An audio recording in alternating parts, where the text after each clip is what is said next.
വലിയ നാമത്തിൽ വന്ദനം അറിയിക്കുന്നു. അല്പം ലേറ്റ് ആയിട്ടാണ് ക്ലാസ്സിൽ കയറാൻ സാധിച്ചത്. എൻ്റെ സഭയുടെ ഒരു കൂടിയാലോചന യോഗം ഉണ്ടായിരുന്നു, അടിയന്തരമായിട്ട്. അതിന് ഇച്ചിരി നീണ്ടുപോയി. അതുകൊണ്ടാണ് ശകലം താമസിച്ചു പോയത്. ദയവായി ക്ഷമിക്കണം. സഹകരിച്ച എല്ലാവർക്കും ഒരിക്കൽ കൂടെ നന്ദി. ഇന്നത്തെ ക്ലാസ് നമ്മൾ 11 ക്ലാസ് എന്ന് പറയാൻ കാരണം, ഒരു ക്ലാസ് പാസ്റ്ററൽ എപ്പിസ്റ്റൽസിനെ പറ്റി ഒരു ഇൻട്രൊഡക്ഷൻ എടുത്തിരുന്നു. ബാക്കി എല്ലാ ക്ലാസ്സുകളും ഓരോ അധ്യായം വെച്ച് ഓരോ ദിവസമാണ് എടുത്തു പോകുന്നത്. ഞാൻ ഒട്ടും ഒരു അധ്യായം അല്ലെങ്കിൽ വെറുതെ ഒരു ഒഴുക്കൻ മട്ടിൽ പോയില്ല. ഓരോ വാക്യങ്ങളും ഓരോ അധ്യായങ്ങളും എടുത്തു എന്നുള്ളൊരു ചാരിതാർത്ഥ്യം എനിക്കുണ്ട്. അതുകൊണ്ടാണ് ഇപ്പോൾ 10-ാം അധ്യായം, കറക്റ്റ് 10 അധ്യായങ്ങൾ എടുത്തിട്ടുണ്ട്, ഒരു ഇൻട്രൊഡക്ഷൻ ക്ലാസ്സും. അങ്ങനെ ടോട്ടലി 11 ക്ലാസ് എടുത്തു. ഇനി തീത്തോസിന്റെ ലേഖനം 3 അധ്യായങ്ങളാണ്. തീർച്ചയായിട്ടും ഓരോ അധ്യായങ്ങളും എടുത്ത് അവസാനിപ്പിക്കുന്നതായിരിക്കും. ഇന്ന് 4-ാമത്തെ അധ്യായമാണ് നമ്മൾ ചിന്തിക്കാൻ പോകുന്നത്. അപ്പോസ്തലനായ പൗലോസിന്റെ ദ ഫെയർവെൽ മെസ്സേജ് എന്ന് പറഞ്ഞാൽ ഏറ്റവും ഒടുവിലത്തെ തൻ്റെ സന്ദേശം, അരുമശിഷ്യനായ തിമോത്തിയോസിനോടുള്ള തൻ്റെ ഏറ്റവും ഒടുവിലത്തെ സന്ദേശമാണ് നമ്മൾ ഇന്ന് രാത്രി ധ്യാനിക്കാൻ പോകുന്നത്. 1 തിമോത്തിയോസ് 4-ാം അധ്യായം. തിമോത്തിയോസിന്റെ ഏറ്റവും അല്ലെങ്കിൽ ഒരു പൗലോസ്, ഒരു എന്താ പറയുന്നേ, അധികായനായ മനുഷ്യൻ, തൻ്റെ സകല അനുഭവങ്ങളും സമ്പത്തും എല്ലാം തന്നെ യേശുക്രിസ്തുവിന്റെ സുവിശേഷീകരണത്തിന് വേണ്ടി താൻ മാറ്റിവെച്ച തൻ്റെ ജീവിതത്തിന്റെ ജൈത്രയാത്ര ഒടുവിലായി അവസാനിക്കുന്ന സമയത്ത് തൻ്റെ അരുമശിഷ്യനായ തിമോത്തിയോസിന് ശുശ്രൂഷയുടെ ഒരു കൈമാറ്റം എന്ന രീതിക്കാണ് നമുക്ക് ഈ ഭാഗം ചിന്തിക്കുവാൻ നമുക്ക് മനസ്സിലാക്കുന്നത്. ഞാൻ പൗലോസ് തന്നെ പറയുകയാണ്, ഞാൻ ദൈവത്തെയും ജീവികൾക്കും മരിച്ചവർക്കും. അത് ജീവികൾ എന്നുള്ള പദം അത് നമുക്ക് ഒരു കൺഫ്യൂഷൻ ഉണ്ടാക്കുന്നതാണെന്നുണ്ടെങ്കിലും ശരിക്കുമുള്ള തർജ്ജിമയില് ഞാൻ ആ ഭാഗം വായിക്കാം. ന്യായവിസ്താരം നടത്തുവാനുള്ള ക്രിസ്തുയേശുവിനെയും സാക്ഷി വെച്ച് അവന്റെ പ്രത്യക്ഷതയും രാജ്യവും ചൊല്ലി സത്യം ചെയ്ത് കൽപ്പിക്കുന്നത്. അപ്പോൾ ജീവികൾക്ക് അവിടെ പറയുന്നത് judge the living and dead, ജീവനോടിരിക്കുന്നവരെയും മരിച്ചവരെയും ന്യായം വിധിക്കുന്ന യേശു കർത്താവ് എന്നുള്ള ഒരർത്ഥത്തിലാണ് അവിടെ കാണുന്നത്. അത് ജീവികളെന്ന് നമ്മൾ മറ്റുള്ള ഒരു ആശയത്തിൽ എടുക്കണ്ട എന്ന് നമുക്ക് മനസ്സിലാക്കുക. അങ്ങനെ ഒരു കൽപ്പനയാണ്, ഇറ്റ്സ് എ കമാൻഡ്. ശരിക്കും ആ കമാൻഡ് എന്ന് പറയുന്നതിനേക്കാൾ കുറച്ചും കൂടെ നല്ല ഗ്രീക്കില് അതിന്റെ ശരിക്കുമുള്ള ഭാഷാന്തരത്തില് I am giving you a charge, ഞാനൊരു നിയോഗം ഞാൻ നിനക്ക് തരാൻ പോകുകയാണ്. ദൈവത്തെയും ന്യായവിസ്താരം ചെയ്യുന്ന യേശുക്രിസ്തുവിനെ സാക്ഷി നിർത്തി കർത്താവിന്റെ പ്രത്യക്ഷതയും ദൈവരാജ്യത്തെയും എല്ലാം സാക്ഷി നിർത്തിക്കൊണ്ട് ഞാൻ നിനക്ക് അടുത്ത ഒരു കൈമാറ്റത്തിന്റെ ഒരു നിയോഗം തരാൻ പോകുകയാണ് എന്നാണ് പൗലോസ് അവിടെ അർത്ഥമാക്കുന്നത്. ഒരു കൽപ്പനയല്ല, ശരിക്കും പറഞ്ഞാൽ ഒരു കൈമാറ്റം, നിയോഗം. എന്താണ് അവിടെ താൻ ഏൽപ്പിക്കുന്ന ഒരു ശുശ്രൂഷ, ഒരു നിയോഗം? ഒന്ന്, വചനം പ്രസംഗിക്കാം. രണ്ടാമത്, സമയത്തിലും അസമയത്തിലും ഒരുങ്ങി നിൽക്കാം. അത് നമ്മൾ പൗഡറും ക്രീമും ഒക്കെ ഇട്ട് ഒരുങ്ങി നിൽക്കുന്ന കാര്യമല്ല പറഞ്ഞത്. അവിടെ കൃത്യമായി പറയുന്നത് ദൈവവചനത്തിന്റെ പഠനത്തോടുള്ള ബന്ധത്തിൽ തന്നെയാണ്. ഒരു റെഡിനെസ്, അത് ശരിക്കും ഒരു പാസ്റ്റർക്ക് വേണ്ട ഏറ്റവും പ്രധാനപ്പെട്ട ഒരു ക്വാളിറ്റിയാണ് ഈ ഭാഗത്തിൽ നമുക്ക് കാണുവാൻ കഴിയുന്നത്. ബി പ്രിപ്പയർഡ്, എല്ലാത്തിനും ഒരു ഒരുക്കമുണ്ടായിരിക്കണം. ഞാൻ അതിനെപ്പറ്റിയൊക്കെ നമ്മൾ ചിന്തിച്ചതായതുകൊണ്ട് ഞാൻ ആ ഭാഗത്ത് നിൽക്കുന്നില്ല. സമയത്തിലും അസമയത്തിലും സകല ദീർഘക്ഷമയോടും ഉപദേശത്തോടും കൂടെ ശാസിക്കുക, തർജ്ജനം ചെയ്യുക, പ്രബോധിപ്പിക്കുക. ദീർഘക്ഷമ അവിടെ ഇംഗ്ലീഷില് കറക്റ്റ്, റെബ്യൂക്ക് ആൻഡ് എൻകറേജ്. ശരിക്കും അവിടെ ആ മലയാളത്തില് ഉപദേശം എന്നുള്ള പദം നമ്മൾ ശാസിക്കുക, തർജ്ജനം ചെയ്ത് പ്രബോധിപ്പിക്കുക. അത് ശാസിക്കുക എന്നുള്ളതിന്റെ അർത്ഥം വെറുതെ ഒരാളെ എന്താ പറയുന്നത്, വഴക്ക് പറയുക എന്നുള്ളതല്ല. അയാളെ കറക്റ്റ് ചെയ്യുക, തിരുത്തുക, ശാസിക്കുക, തിരുത്തുക. രണ്ടാമത് തർജ്ജന ചെയ്യുക. തർജ്ജന ചെയ്യുക എന്ന് പറഞ്ഞാൽ തന്നെ അദ്ദേഹത്തെ പല കാര്യങ്ങളും, നിർത്തേണ്ട കാര്യങ്ങൾ വളരെ ഇല്ലെങ്കിൽ ആധികാരത്തോടുകൂടെ റിബ്യൂക്ക് ചെയ്യുക, അദ്ദേഹത്തെ മനസ്സിലാക്കുക. അല്ലെങ്കിൽ അത് വഴക്കെന്ന് തന്നെയാണ് വേണമെങ്കിൽ നമുക്കത് ആ ഭാഗം മനസ്സിലാക്കുക. ഇനി എൻകറേജ്, പ്രബോധിപ്പിക്കുക എന്നുള്ള വാക്കിന് അവിടെ പ്രോത്സാഹിപ്പിക്കുക. ഒരു പാസ്റ്ററിന് വേണ്ട ഏറ്റവും പ്രധാനപ്പെട്ട ഒരു വിശ്വാസികളെ എങ്ങനെ കൈകാര്യം ചെയ്യണം എന്നുള്ളതാണ് മനസ്സിലാക്കേണ്ടത്. ഒന്ന്, അവരെ തിരുത്തുക, നമ്മൾ തിരുത്തണം. രണ്ടാമത്, അവരെ വഴക്ക് പറയേണ്ട സ്ഥാനത്ത് അവരെ റിബ്യൂക്ക് ചെയ്യണം, വഴക്ക് പറയണം. മൂന്നാമത്, പ്രോത്സാഹിപ്പിക്കണം. ഒരു ദൈവദാസനെ സംബന്ധിച്ച് ഉണ്ടാകേണ്ട ഒരു ക്വാളിറ്റിയാണ് നമുക്കിവിടെ കാണുവാൻ സാധിക്കുന്നത്. അവർ പത്യോപദേശം പൊറുക്കാതെ കണ്ണ് രസമാകുമാറ് സ്വന്തം മോഹങ്ങൾക്കൊത്തവണ്ണം ഉപദേഷ്ടാക്കന്മാരെ പെരുക്കുകയും സത്യത്തിന് ചെവി കൊടുക്കാതെ കെട്ടുകഥ കേൾപ്പാൻ തിരികെയും ചെയ്യുന്ന കാലം വരും. അപ്പം നമുക്ക് നമ്മുടെ ഈ ഒരു സമയത്തെ നമ്മൾ നോക്കുമ്പോൾ മൂന്നാം വാക്യമാണ്, അവർ പത്യോപദേശം പൊറുക്കാതെ. അതെന്താണ് പത്യോപദേശം? വെറുതെ ഉള്ള ഉപദേശമാണോ? എന്താണ് പത്യോപദേശം? ശരിക്കും പറഞ്ഞാൽ ഇവിടെ പറയുന്നത് ശരിയായ സൗണ്ട് ഡോക്ട്രിൻ, ദൈവത്തിന്റെ സത്യവചനത്തിന്റെ ഉപദേശം, അത് പൊറുക്കാതെ കണ്ണരസമാകുമാറ് സ്വന്തം മോഹങ്ങൾക്ക്. അപ്പം അവിടെ എന്താ പറയുന്നേ, അവരുടെ ഇഷ്ടത്തിനൊത്ത, അവരുടെ കണ്ണുകൾക്ക് രസിക്കുമാറ് ഉപദേഷ്ടാക്കന്മാരെ പെരുക്കുകയും സത്യത്തിന് ചെവി കൊടുക്കാൻ കെട്ടുകഥ കേൾപ്പാനും തിരികുന്നൊരു കാലം വരും. ശരിക്കും ഇതൊരു പ്രാക്ടിക്കൽ സെൻസിൽ മനസ്സിലാക്കേണ്ട ഒരു കാര്യമാണ്. ഇന്നത്തെ ആരാധന ശൈലിയുമൊക്കെ ഒത്തിരി വ്യത്യാസപ്പെട്ടൊരു കാലമാണ്. ഞാൻ ഒരു ഇംഗ്ലീഷ് മെസ്സേജ് ഇങ്ങനെ കേൾക്കുകയായിരുന്നു. ആ കർത്താവിന്റെ ദാസൻ ഒരു പഴയ ദേവദാസനാണ്. അവിടെ ഇന്നത്തെ എന്താ പറയുന്നത്, ഒരു അറ്റ്മോസ്ഫിയർ ഒരു ചർച്ചിന്റെ, ഒരു സഭയുടെ അറ്റ്മോസ്ഫിയർ കൊണ്ടുവരുന്നത് സഭയിലെ ലൈറ്റ്, ഏറ്റവും ഒരു ചെറിയ ഉദാഹരണമാണ്, ലൈറ്റുകൾ ഡിം ചെയ്യുക, പ്രകാശം കുറയ്ക്കും. നിങ്ങൾ ഓഡിറ്റോറിയത്തിൽ ഒരു പബ്ബിലോ ഇല്ലെങ്കിൽ ഏതെങ്കിലും ക്ലബിലോ ഒക്കെ കാണുന്ന പോലെ ഒരു സ്റ്റേജിൽ മാത്രം ചെറിയൊരു ഡാർക്കൻ അറ്റ്മോസ്ഫിയർ ഇട്ടിട്ട് മുഴുവനും ജനങ്ങളെ പോലും കാണാൻ സാധിക്കാതെ എല്ലാം ലൈറ്റുകൾ കുറയ്ക്കും. നിങ്ങളിപ്പോ യൂട്യൂബിനകത്ത് എടുത്ത് നോക്കിയാൽ മതി, മിക്കവാറും വലിയ വലിയ മെഗാ ചർച്ചകളെല്ലാം തന്നെ അങ്ങനെ അത്തരത്തിലേക്ക് മാറിക്കഴിഞ്ഞു. ഞാൻ ആ ഇംഗ്ലീഷ് ദൈവദാസന്റെ ഒരു മെസ്സേജ് കേൾക്കുമ്പോൾ അദ്ദേഹം ആ ഒരു കാര്യത്തിൽ ശക്തമായി പ്രതികരിക്കുകയാണ്. Why they are darkening the lights in the church? എന്തുകൊണ്ട് സഭയിലെ ആരാധനകളില് വെളിച്ചം എന്ന് പറഞ്ഞാൽ ബൾബുകളാകട്ടെ, അതെന്തിനാ നിങ്ങൾ കുറയ്ക്കുന്നത്? എന്തിനാ നിങ്ങളത് കുറയ്ക്കുന്നത്? അപ്പം നിങ്ങൾക്ക് ഉദ്ദേശം നിങ്ങളുടെ കണ്ണുകൾക്ക് രസിക്കുമാറ്, നിങ്ങളുടെ കണ്ണുകൾക്ക് ഇമ്പം തോന്നുമാറ് ഉള്ള ഒരു ആരാധന ശൈലിയാണ്. അത് സ്വന്തം മോഹങ്ങൾ, അത് എന്താ പറയുന്നേ, ഞാൻ അതിനെ ഒരു വികലമായിട്ടൊന്നും ചിത്രീകരിക്കാൻ താല്പര്യപ്പെടുന്നില്ല. നമുക്കിതൊരു ഒരു റെക്കോർഡഡ് ക്ലാസ് ആണ്. അപ്പം ഞാൻ പറഞ്ഞത്, എല്ലാ രീതിയിലും ഡോക്ടർ ഉപദേശത്തിൽ നിന്ന് വ്യതിചലിച്ച് ഒരു കളർഫുൾ ആരാധന, ലൈറ്റിങ്സ്, ബാക്കിയുള്ള എല്ലാം ഡിമ്മാക്കിയിട്ട് കളേഴ്സ് കൊണ്ട് ആരാധന നിറയ്ക്കുന്നു, സ്മോക്സ്, പുകകൾ കൊണ്ട് ആർട്ടിഫിഷ്യൽ ആയിട്ടുള്ള ഇത്തരത്തിൽ എല്ലാ രീതികളിലും നമ്മുടെ സഭ ആരാധനകൾ മാറിക്കൊണ്ടിരിക്കുകയാണ്. നമ്മുടെ കുഞ്ഞുങ്ങൾക്കൊക്കെ അത്തരത്തിലുള്ള ഒരു ആരാധന ശൈലിയാണ് അവർക്ക് താല്പര്യവും. നിങ്ങൾ നോക്കൂ.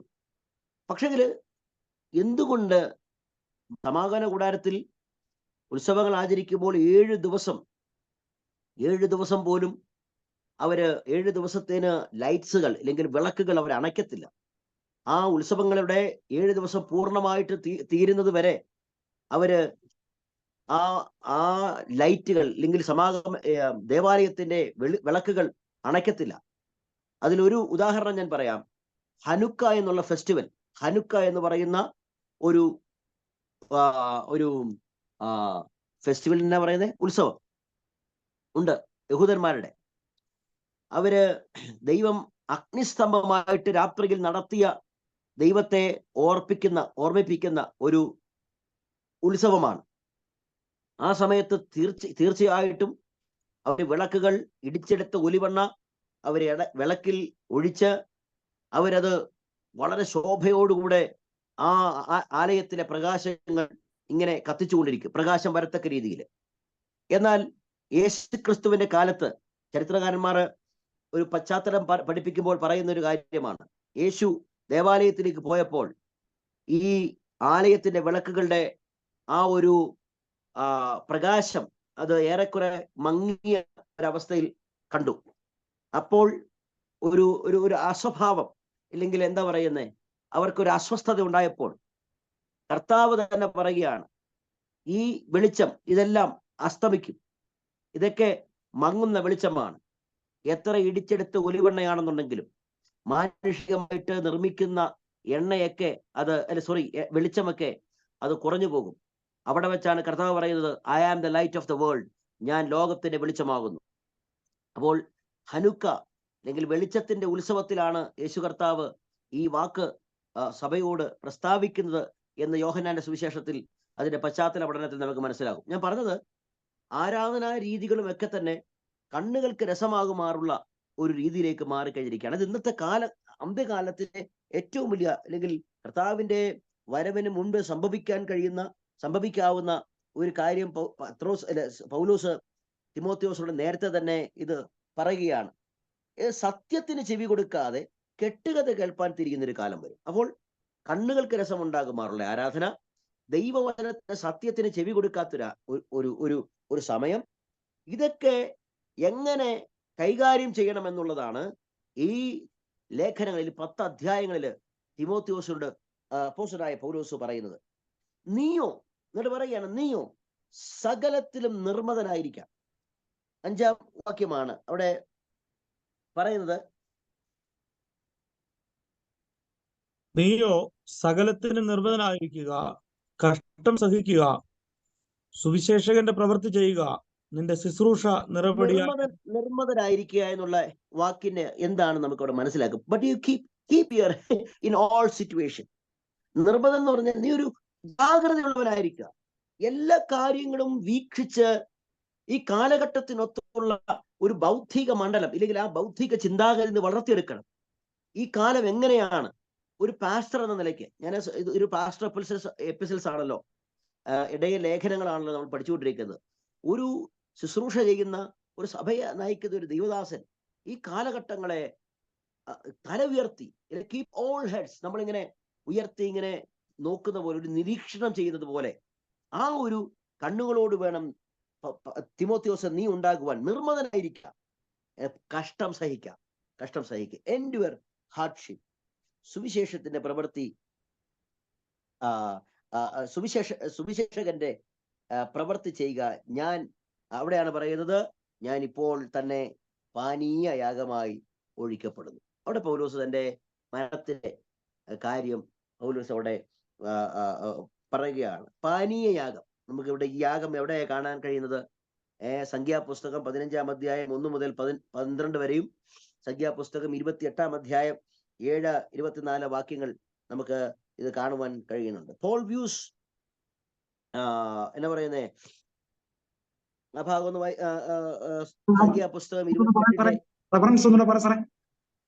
സംഖ്യാപുസ്തകം 15-ാം അധ്യായം 1 മുതൽ 12 വരെയുള്ള വാക്യങ്ങൾ. ഇനി പിന്നെ രണ്ടാമത്തെ റെഫറൻസ് സംഖ്യാപുസ്തകം 28-ാം അധ്യായം 7-ാം വാക്യവും 24-ാം വാക്യവും. സംഖ്യാപുസ്തകം 28-ാം അധ്യായം 7-ാം വാക്യം ഇങ്ങനെ പറയുന്നു, അതിന്റെ പാനീയയാഗം കുഞ്ഞാടൊന്നിന് കാൽഹീന മദ്യമായിരിക്കണം, അത് യഹോവയ്ക്ക് പാനീയയാഗമായി വിശുദ്ധ മന്ദിരത്തിൽ ഒഴിക്കണം. 24-ാം വാക്യത്തില് ഇങ്ങനെ 7 നാളും യഹോവയ്ക്ക് സൗരഭ്യവാസനയായ ദഹനയാഗത്തിന്റെ ഭോജനം ദിവസപ്രതി അർപ്പിക്കണം. നിരന്തര ഹോമയാഗത്തിനും അതിന്റെ പാനീയയാഗത്തിനും പുറമെ ഇത് അർപ്പിക്കണം. അപ്പോൾ ഇത് കർത്താവിന് വേണ്ടി ഒരു ലൈഫ് പോർ ഔട്ട് ചെയ്യുന്ന പോലെ ജീവിതം ഒഴിച്ചു വെക്കുന്ന, ജീവിതം ഞാനിനി യേശുവിലേക്ക് ഞാൻ അർപ്പിക്കുകയാണ് എന്നുള്ള ഒരാശയമാണ് നമുക്കവിടെ കാണുവാൻ കഴിയുന്നത്. പാനീയാകമൊക്കെ നമ്മൾ പഴയ നിയമ പുസ്തകം പഠിപ്പിക്കുന്നവരത് പഠിപ്പിക്കും. അത് അറിയാവുന്നതായതുകൊണ്ട് ഞാനത് വ്യക്തമാക്കുന്നില്ല. ഫിലിപ്പി ലേഖനം 2:17 എടുക്കാമോ? ഫിലിപ്പി ലേഖനം 2-ാം അധ്യായം 17-ാം വാക്യവും. എന്നാൽ നിങ്ങളുടെ വിശ്വാസം എന്ന യാഗം അർപ്പിക്കുന്ന ശുശ്രൂഷയിൽ എന്റെ രക്തം ഒഴുക്കേണ്ടി വന്നാലും ഞാൻ സന്തോഷിക്കും, നിങ്ങളോട് എല്ലാവരോടും കൂടെ സന്തോഷിക്കും. അങ്ങനെ തന്നെ നിങ്ങൾ സന്തോഷിക്കുവിൻ, എന്നോട് കൂടെ സന്തോഷിക്കുവിൻ. അപ്പം എന്താണ് പാനീയയാഗം എന്ന് പൗലോസ് ഇവിടെ പറയുന്നതെന്ന് നമുക്ക് ആ ഭാഗത്ത് വ്യക്തമാണ്. 1:23 കൂടെ വായിക്കാമോ? 1:23. ഇവ രണ്ടിനാലും ഞാൻ ഞെരുങ്ങുന്നു, ക്രിസ്തുവിനോട് കൂടെ ഇരിക്കുവാൻ എനിക്ക് കാംക്ഷയുണ്ട്, അത് അത്യുത്തമമല്ലോ. എന്നാൽ ഞാൻ ജഡത്തിലിരിക്കുന്നത് നിങ്ങൾ നിമിത്തം. മതി മതി മതി മതി. ഇവിടെ പൗലോസ് തന്റെ നിര്യാണത്തിനെ പറ്റി, തന്റെ ജീവിതത്തിന്റെ ഏറ്റവും ഒടുവിലത്തെ സമയത്തെ പറ്റി തന്നെ താന് വളരെ വേദനയോടുകൂടെ തന്റെ നിജപുത്രനായ തിമോത്തിയോസിന് ഇത് വെളിപ്പെടുത്തുകയാണ്. അവിടെ വളരെ പ്രശസ്തമായ, നമ്മളെല്ലാവരും കാണാതറിയുന്ന ഒരു വാക്യമാണ് പൗലോസ് അവിടെ പറയുന്നത്. ഞാൻ നല്ല പോർ പൊരുതു, ഓട്ടം തികച്ചു, വിശ്വാസം കാത്തു, ഇനി നീതിയുടെ കിരീടം എനിക്കായി വച്ചിരിക്കുന്നു. അത് നീതിയുള്ള ന്യായാധിപതിയായ കർത്താവ് ആ ദിവസത്തിൽ എനിക്ക് നൽകും, എനിക്ക് മാത്രമല്ല എൻ്റെ പ്രത്യക്ഷതയിൽ പ്രിയം വെച്ച ഏവർക്കും കൂടെ.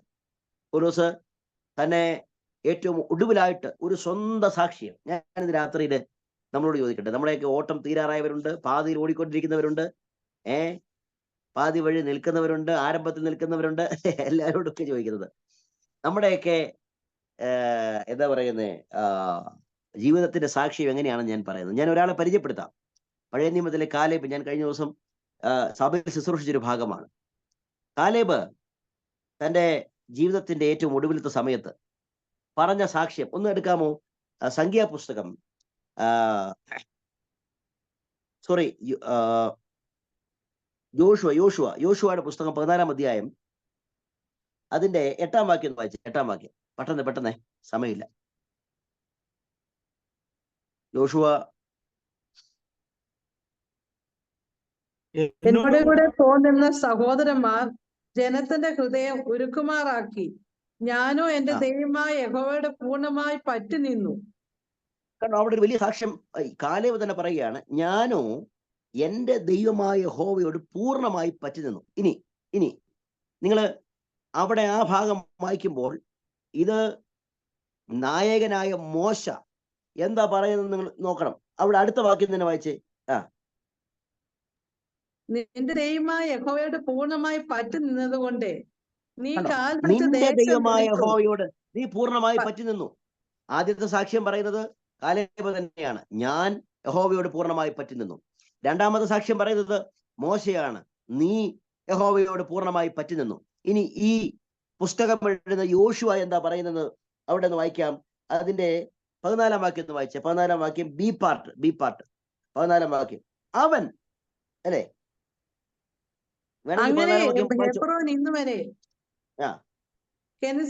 യെഫുന്നെയുടെ മകൻ കാലേബിന് അവകാശമായി ഇരിക്കുന്നു. അവൻ ഇസ്രായേലിന്റെ ദൈവമായ യഹോവയെ പൂർണ്ണമായി പറ്റി നിന്നത് കൊണ്ട് തന്നെ. കണ്ടോ, അവിടെ മൂന്നാമത് വീണ്ടും ഒരു സാക്ഷ്യം യോശുവ പറയുകയാണ്, അവൻ യഹോവയോട് പൂർണ്ണമായി പറ്റി നിന്നു. ഇനി അപ്പോൾ 3 സാക്ഷ്യം. ഒന്ന്, കാലേബ് സ്വന്തമായിട്ട് തന്നെ സാക്ഷ്യം പറയുകയാണ്, ഞാൻ കർത്താവിനോട് പൂർണ്ണമായി പറ്റി നിന്നു. 2, മോശ പറയുന്ന സാക്ഷ്യം, നീ പൂർണ്ണമായി പറ്റി നിന്നു. യോശുവ പറയുകയാണ്, അവൻ പൂർണ്ണമായി പറ്റി നിന്നു. ഇനി നമ്മുടെ നമ്പേഴ്സ്, സംഖ്യാപുസ്തകം എടുക്കുക. അതിന്റെ 14-ാം അധ്യായം 24-ാം വാക്യം ഒന്ന് വായിക്കാം. 24. സ്വർഗസ്ഥനായ ദൈവം എന്താ പറയുന്നത് അവിടെ വായിച്ചേ. പിതാവായ കർത്താവ് എന്താ പറയുന്നത് അവിടെ? 14-ാം അധ്യായം 24-ാം വാക്യം സംഖ്യാപുസ്തകം. പെട്ടെന്ന്, ചിലരൊക്കെ വായിക്കോട്ടെ വിടുന്നുണ്ട്, ഉറങ്ങാറായി. എന്റെ ദാസനായ കാലേബോ, അവന് വേറൊരു സ്വഭാവം ഉള്ളത് കൊണ്ടും എന്നെ പൂർണ്ണമായി അനുസരിച്ചത് കൊണ്ടും അവൻ പോയിരുന്ന ദേശത്തേക്ക് ഞാൻ അവനെ എത്തിക്കും. അവന്റെ സന്തതി അത് കൈവശമാക്കും. അവിടെയും നമുക്ക് കാണുന്നത് അവൻ എന്നെ പൂർണ്ണമായി അനുസരിച്ചത് കൊണ്ട് അവൻ പോയിരുന്ന ദേശത്തെ ഞാൻ അവനെ എത്തിക്കും. ഇത്തരത്തിലുള്ള സാക്ഷിയാണ് കാലേബിന്. ഇപ്പൊ കാലേബ് ഞാൻ പൂർണ്ണമായി പറ്റുന്നു, നീ പൂർണ്ണമായി പറ്റുന്നു മോശ പറയുകയാണ്, യോശുവ പറയുകയാണ്, കർത്താവ് തന്നെ പറയുകയാണ്, അവൻ പൂർണ്ണമായി. ഇതാണ് വിശ്വാസിയെ സംബന്ധിച്ച് കർത്താവ് ആഗ്രഹിക്കുന്നത്.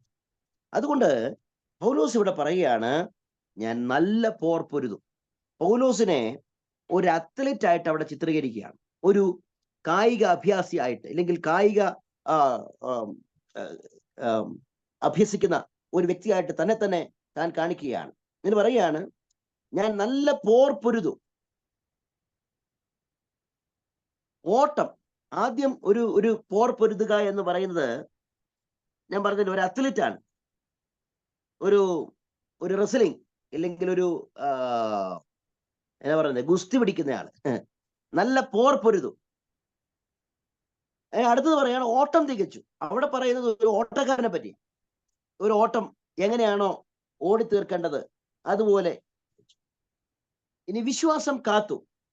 വിശ്വാസം കാത്തെന്ന് പറഞ്ഞാൽ മുകളിൽ പറയുന്നിരിക്കുന്ന രണ്ട് കാര്യങ്ങളും എന്താണോ ഞാൻ കാത്തു സൂക്ഷിക്കേണ്ടത്, അല്ലെങ്കിൽ വിശ്വാസം, ഞാൻ സൗണ്ട് ഡോക്ട്രിൻസ്, ഉപദേശം കർത്താവിലുള്ള വചനത്തിലുള്ള വിശ്വാസം, ദൈവത്തിന്റെ വചനത്തിലുള്ള വിശ്വാസം, അത് ഞാൻ കാത്തു സൂക്ഷിച്ചു.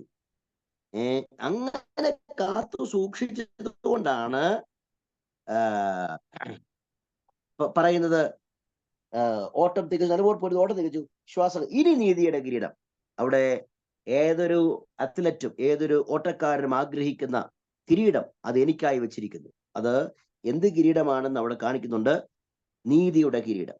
ഇതൊരു എന്താണ് അവിടെ അർത്ഥമാക്കുന്നത്? ക്രൗൺ ഓഫ് റൈച്ചസ്നെസ്, നീതിയുടെ കിരീടം. അതൊരു ഒരു മെറ്റഫോർ ആണെന്ന് പറഞ്ഞാൽ അത് ഒരു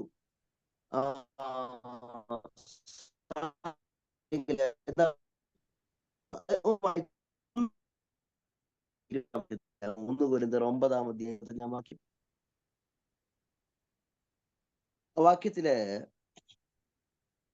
അംഗം പൊരുന്നവരൊക്കെയും സകലത്തിലും വർധനമാതിരിക്കുന്നു, അതോ അവർ വാടുന്ന കിരീടം നമോ വാടാത്തതും പ്രാപിക്കേണ്ടതിന് തന്നെ.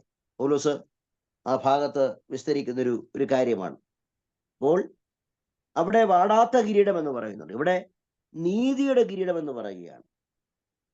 ഇനി എന്താണ് ആ വാക്ക് പറയുന്നത്? ഞാൻ നീതിമാനായി ജീവിച്ചത്, കർത്താവിന്റെ ശുശ്രൂഷയ്ക്ക് ഭംഗം വരാതെ ദൈവത്തിന്റെ വചനത്തില് ഞാൻ ആശ്രയിച്ച് നീതിയായി ജീവിച്ചത് കൊണ്ട് എന്നുള്ള അർത്ഥത്തിലാണ് നീതിയുടെ കിരീടം എന്ന് അവിടെ പറയുന്നത്.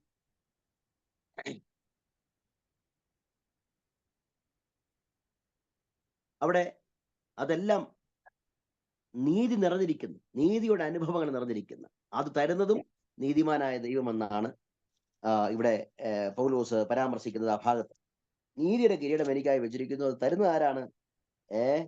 നീതിയുള്ള ന്യായാധിപതിയായ കർത്താവ് ആ ദിവസത്തിൽ എനിക്ക് നൽകും. എനിക്ക് മാത്രമല്ല, അവന്റെ പ്രത്യക്ഷതയിൽ പ്രിയം വെച്ചവർക്കും കൂടെ. പ്രിയം വെച്ച എന്നുള്ള പദം നമ്മൾ വെറുതെ പറഞ്ഞു പോകേണ്ട ഒരു പദമല്ല, അത് ഒരു വലിയ വാക്കാണ്. പ്രിയം വെച്ച, അത് എന്താണ് അവിടെ പറഞ്ഞിരിക്കുന്നത് പറഞ്ഞാൽ, ഈ മേൽ പറഞ്ഞിരിക്കുന്ന കാര്യങ്ങളിൽ എന്നോട് കൂടെ ഞാൻ ചെയ്തതുപോലെ, ആമേൻ, ഓട്ടം തികച്ച, വിശ്വാസം കാത്ത, ഇല്ലെങ്കിൽ ഒരു കായികാഭ്യാസത്തെ പോലെ നല്ലപോലെ പൊരുത, ഒരു മനുഷ്യന് വേണ്ടി അങ്ങനെ കർത്താവിൽ പ്രിയം വെച്ചിരിക്കുന്ന ഏവർക്കും ഈ കിരീടമുണ്ട് എന്ന് പറഞ്ഞ് താൻ അവസാനിപ്പിക്കുകയാണ്. എന്നിട്ട് പൗലോസ് ഇനി വളരെ പേഴ്സണൽ ആയിട്ട് ചില കാര്യം പറയാൻ പോവാണ്.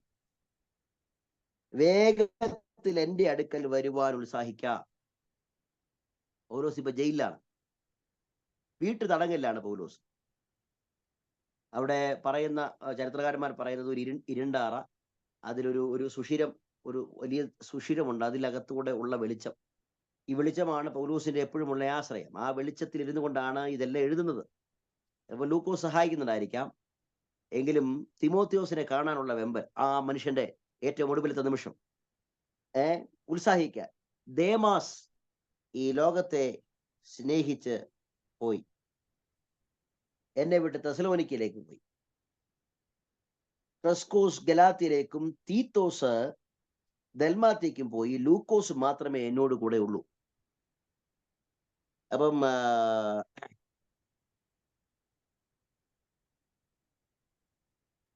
4:10 അത് മനസ്സിലാക്കണമെങ്കിൽ ഈ ക്രിസ്ത്യൻസ് ഇവിടെ മാത്രമേ ഉള്ളൂ ഈ ക്രസ്കോസിനെ പറ്റി നമുക്ക് കാണാൻ കഴിയത്തുള്ളൂ. ക്രസ്കേസ് ഇവിടെ മാത്രമേ നമുക്ക് കാണാൻ കഴിയത്തുള്ളൂ.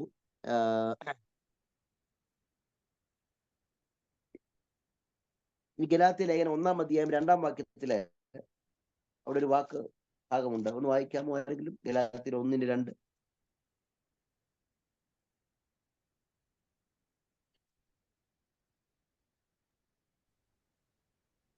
കൂടെയുള്ള സകല സഹോദരന്മാരെയും ഗലാത്യ സഭയിലേക്ക് സഭകൾക്ക് എഴുതുന്നു.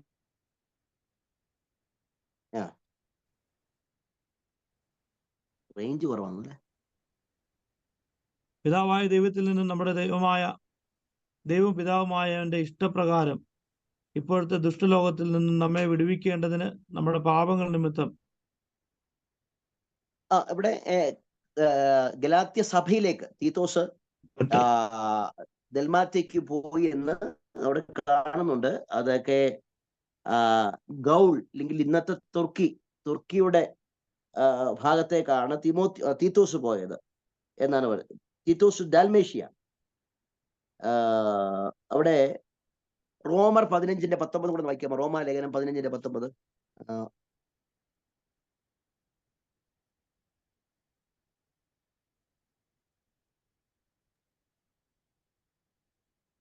ഞാൻ ദേശത്തോളം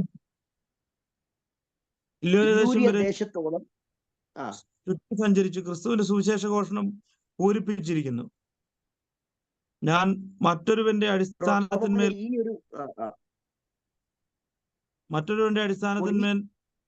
മതി.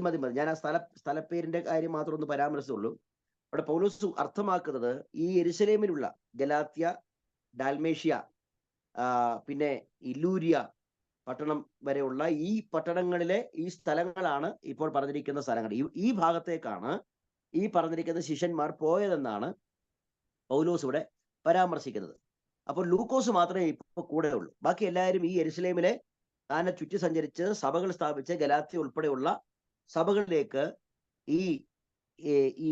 ഇവർ പോയി എന്നാണ് പൗലോസ് പറയുന്നത്. ഇനി 12-ാം വാക്യത്തില് തിഹിക്കോസ് അല്ലെ, തിഹിക്കോസിനെ ഞാൻ എഫസോസിലേക്കും അയച്ചിരിക്കുന്നു. അവിടെയാണ്.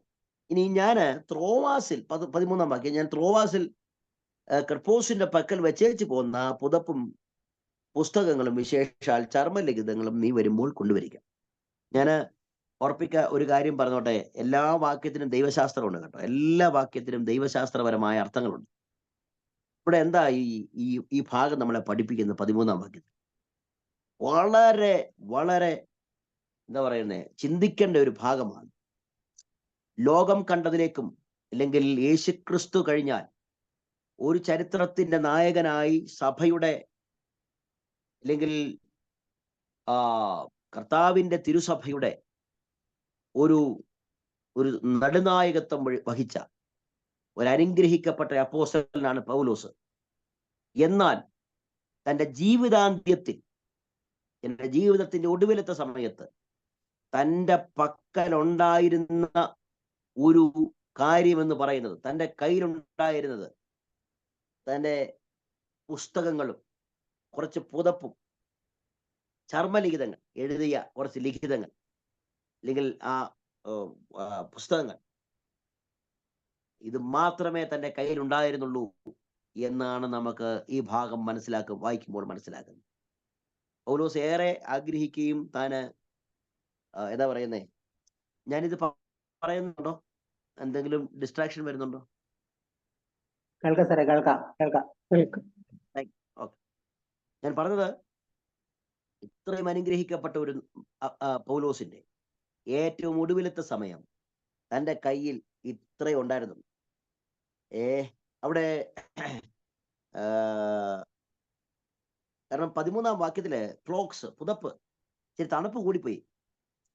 ആ തണുപ്പിനെ അതിജീവിക്കുവാൻ പോലും തന്റെ കയ്യിൽ ഒന്നുമില്ലാത്ത ഒരവസ്ഥ. ഇങ്ങനെ നമുക്ക് ഒരു മനുഷ്യനെ നമുക്ക് ഒരു കാരണവശാലും എന്നാ പറയുന്നത്, നമുക്ക് ഇന്നത്തെ ഒരു ഒരു ഒരു തലമുറകളിലോ അതിനുശേഷമോ അതിനു മുമ്പോ നമുക്ക് കാണുവാൻ സാധിക്കത്തില്ല.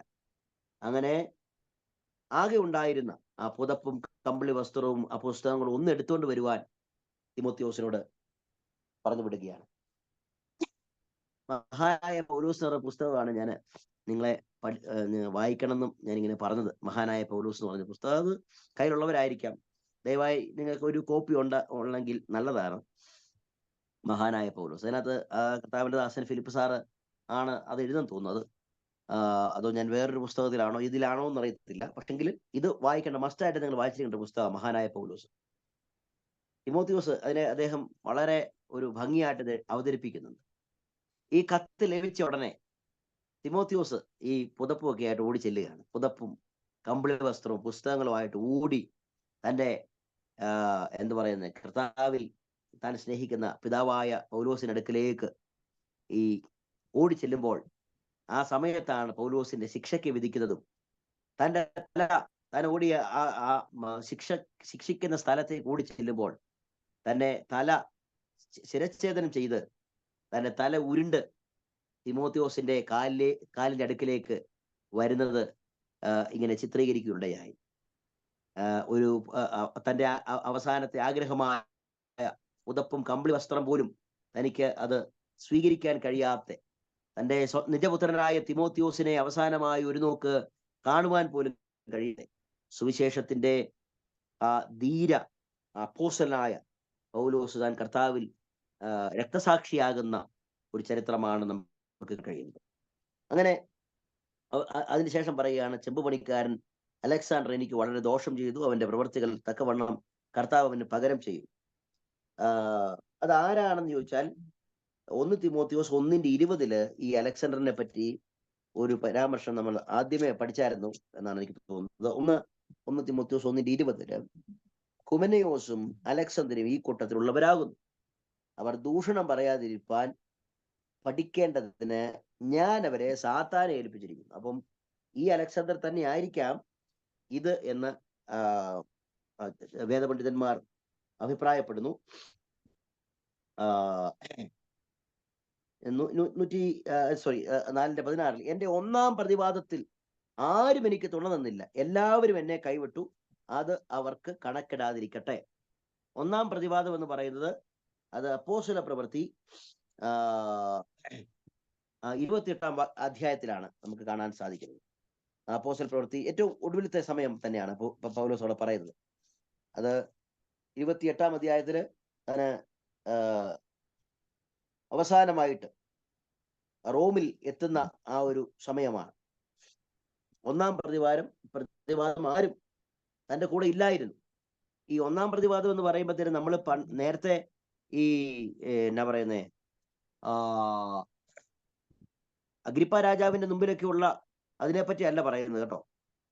അതൊക്കെ ആദ്യത്തെ തൻ്റെ എന്നാ പറയുന്നേ, നമ്മളിപ്പം ഉദാഹരണത്തിന് പറയുന്നത് പഠിക്കേണ്ട വിഷയമാണ്, സമയമില്ലാത്തതുകൊണ്ട് ഞാൻ പറഞ്ഞോട്ടെ. അപ്പം എന്താ പറയുന്നേ, പൗലോസിനെ ആദ്യം വിസ്തരിക്കുന്നത് കീഴ്ക്കോടതിയിലാണ്. ആ കോടതിയിൽ താൻ വിസ്തരിച്ചിട്ട് കേസ് തള്ളി വെക്കുന്നുണ്ട്. ഒന്ന് വേണമെങ്കിൽ ഒന്ന് അപ്പോസ്തല പ്രവൃത്തി എടുക്കാവോ?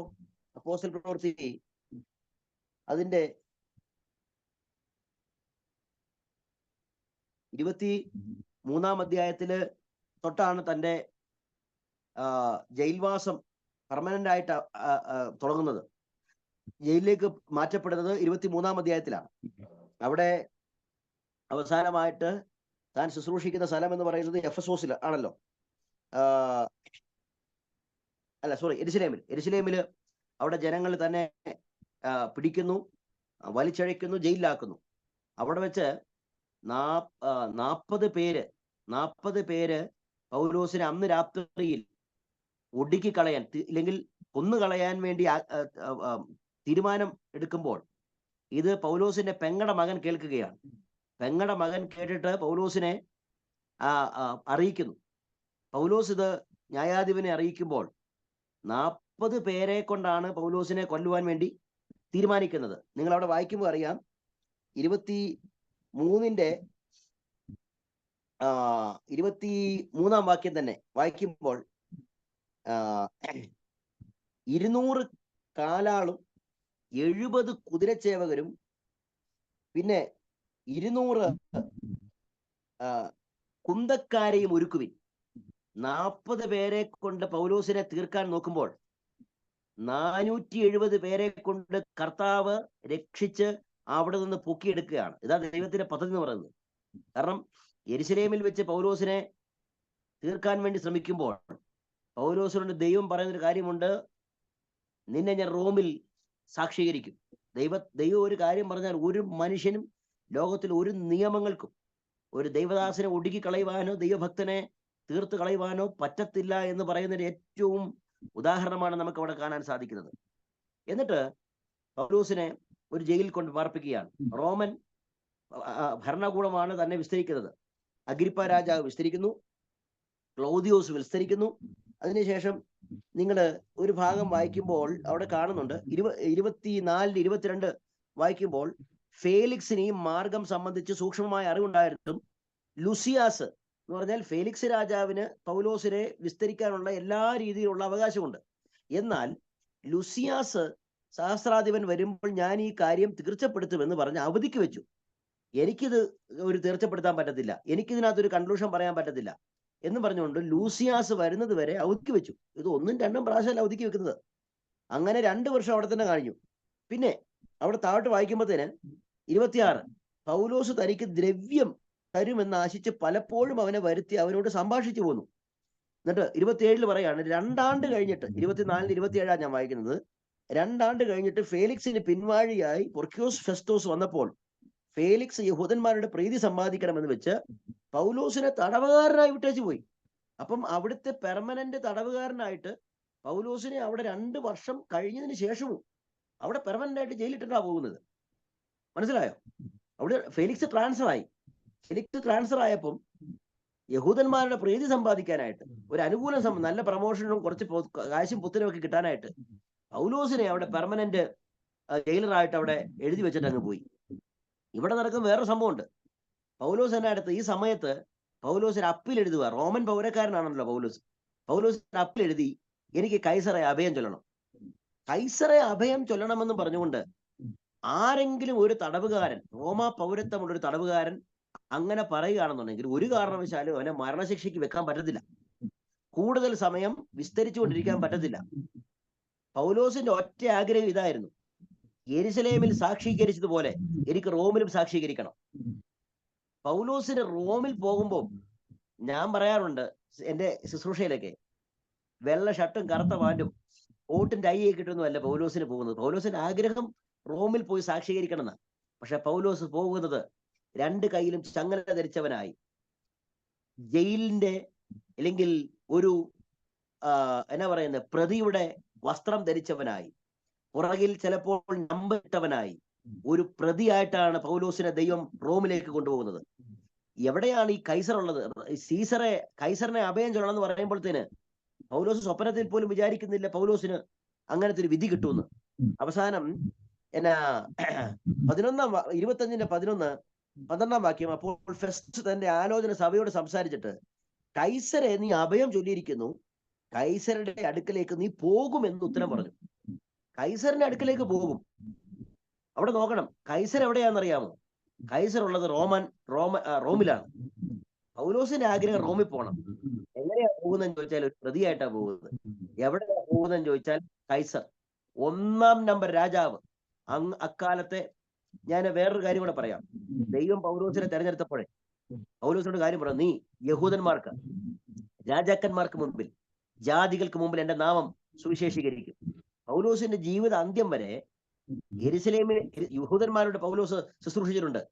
ജാതികൾക്ക് അവരെ നാമം വരെ സ്വീകരിച്ച പൗലോസാണ് ജാതികളുടെ അപ്പോസ്തലൻ. ജാതികൾക്ക് പൗലോസ് സുവിശേഷം പറഞ്ഞിട്ടുണ്ട്.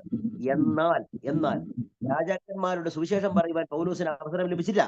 എന്നാൽ അദ്ദേഹത്തിന്റെ ജീവിതത്തിന്റെ ഏറ്റവും ഒടുവിൽ ഒരു പ്രതിയായിട്ട് നിന്നുകൊണ്ടാണ് രാജാക്കന്മാരുടെ മുമ്പിൽ താൻ സുവിശേഷം അറിയിക്കാൻ തുടങ്ങിയത്.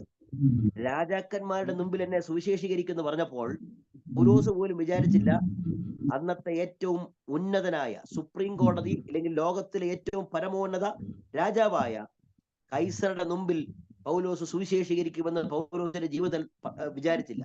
എന്നാൽ പൗലോസിന് പറയുകയാണ്, കൈസരെ നീ അഭയം ചൊല്ലും. അങ്ങനെ റോമിലേക്ക് പോവുകയാണ്. റോമിൽ പോകുമ്പോൾ ഞാൻ അവിടെ ഒന്ന് വിസ്തരിച്ചോട്ടെ. റോമിൽ പോകുന്ന വഴിക്ക് അവിടെ എന്നാ പറയുന്നേ, ഒരു അഴുക്ക് കപ്പല്ല. ഞാൻ നേരത്തെ പറഞ്ഞായിരുന്നു, ഒരു സാധാരണ കപ്പലാണ് പോകുന്നത്.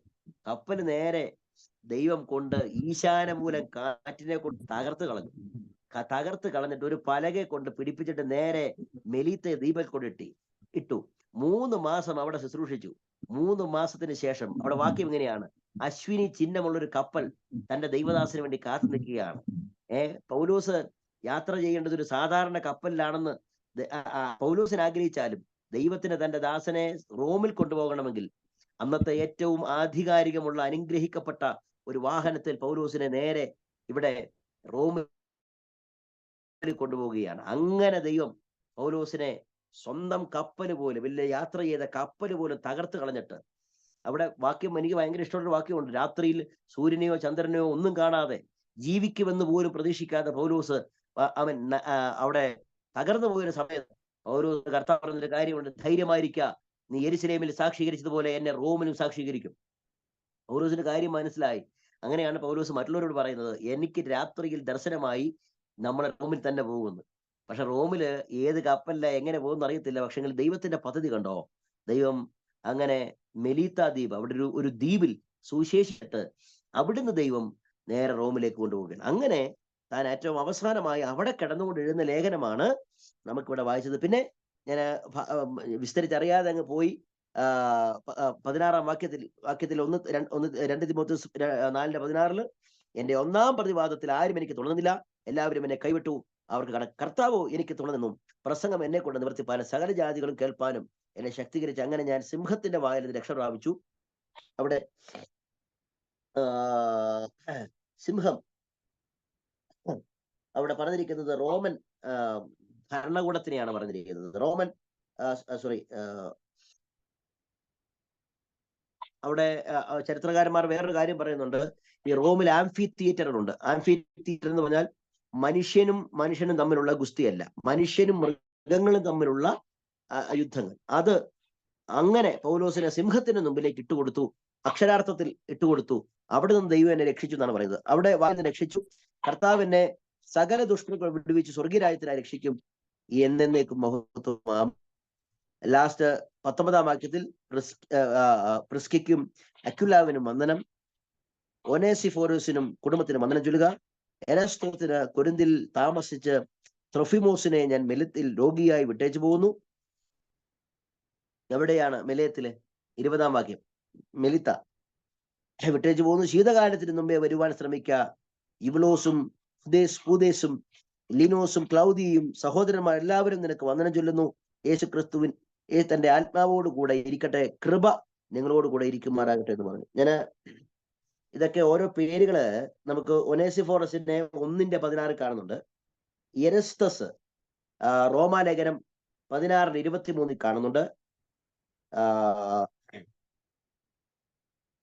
ലിനസ് 4:21 കാണുന്ന ലീനോസ്, അദ്ദേഹം ദൈവസഭയുടെ പാരമ്പര്യത്തിന്റെ വിശ്വാസം അനുസരിച്ച് അദ്ദേഹമാണ് ബിഷപ്പ് ഓഫ് റോം. റോമിലെ ബിഷപ്പായിട്ട് ലിനോസ് ആണ് മാറുന്നത് എന്ന് ചരിത്രകാരന്മാർ പറയുന്നു.